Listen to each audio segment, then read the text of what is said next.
Hey guys, welcome back to my 100 days of six pack challenge. Today is day 16th. Day 16th ആകുമ്പോൾ ഇതാണ് എൻ്റെ form.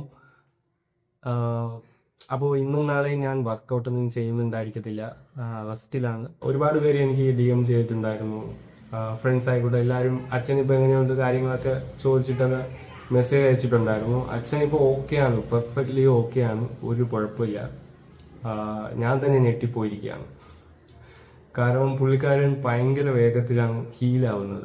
August 9 accident ആവുന്നു, September 30 പുള്ളിക്കാരൻ എണീച്ച് നിൽക്കാൻ പറ്റുന്നുണ്ട്. ഞാൻ ആദ്യമൊക്കെ ഈ ആക്സിഡന്റ് ആയിട്ട് ചെന്ന് നോക്കുമ്പോൾ പുള്ളിക്ക് എണീക്കാൻ പോലും പറ്റുന്നില്ല. പിന്നെ ഒരു കാര്യം പറഞ്ഞു കേട്ടോ, അച്ഛൻ പെയിൻ നല്ലപോലെ അത് അച്ഛന് ഹോൾഡ് ചെയ്യാനുള്ള ഭയങ്കര ഒരു കഴിവുണ്ട്.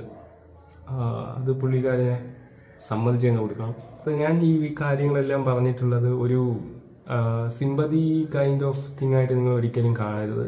എൻ്റെ ഇപ്പോഴത്തെ ഒരു സിറ്റുവേഷനാണ് ഞാൻ എക്സ്പ്ലെയിൻ ചെയ്യാൻ ശ്രമിച്ചിട്ടുള്ളത്, എന്തുകൊണ്ട് ഞാൻ വീട്ടിൽ വർക്കൗട്ട് ചെയ്യാന്നുള്ളത്. ഒരു ആക്സിഡന്റ് കൊണ്ട് എന്തൊക്കെ കാര്യങ്ങൾ മെയിനായിട്ട് ഉണ്ടായെന്ന് വെച്ചാൽ ഞാൻ പറഞ്ഞുതരാം. ഈ ആക്സിഡന്റ് മുമ്പ് ഞാനും അച്ഛനും മിണ്ടും, പക്ഷേ ഭയങ്കരമായിട്ട് മിണ്ടത്തില്ല. ഒരുപാട് നേരമൊന്നും നമ്മൾ സംസാരിക്കത്തൊന്നുമില്ല. അതായിരുന്നു നമ്മുടെ റിലേഷനും. നമുക്കറിയാലോ, Indian parents majority of them be like that. അങ്ങനെയായിരിക്കും കുട്ടികളെയൊക്കെ വളർത്തിയിട്ടുള്ളത്. ഇങ്ങനെ ഒരു ഡിസ്റ്റൻസ് ഒക്കെ കീപ്പ് ചെയ്ത് ഒരു സ്ട്രിക്റ്റ് ഫാദർ. അതായിരുന്നു എൻ്റെ അച്ഛനും. എനിക്കും എൻ്റെ അനിയത്തിക്കും അച്ഛനെ ഈ കെയർ ടേക്കറിനെ വെക്കാമായിരുന്നു. നമുക്ക് ജോലിക്കും പോകുമായിരുന്നു. പക്ഷെ ഞാനത് ചെയ്യാത്തത് പുള്ളി ഡോണ്ട് ഡിസേർവ് ദാറ്റ്. അതൊരു പാരൻസും ഡിസേർവ് ചെയ്യുന്നില്ലെന്നാണ് ഞാൻ പറയുന്നത്.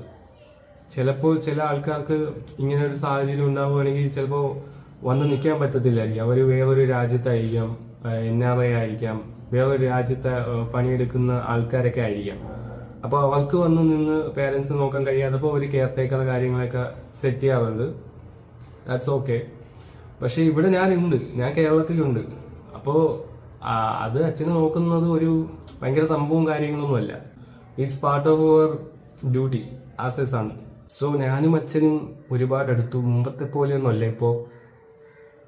അത് എനിക്കും ഒരു സന്തോഷം ഉണ്ടാക്കുന്ന കാര്യമാണ്.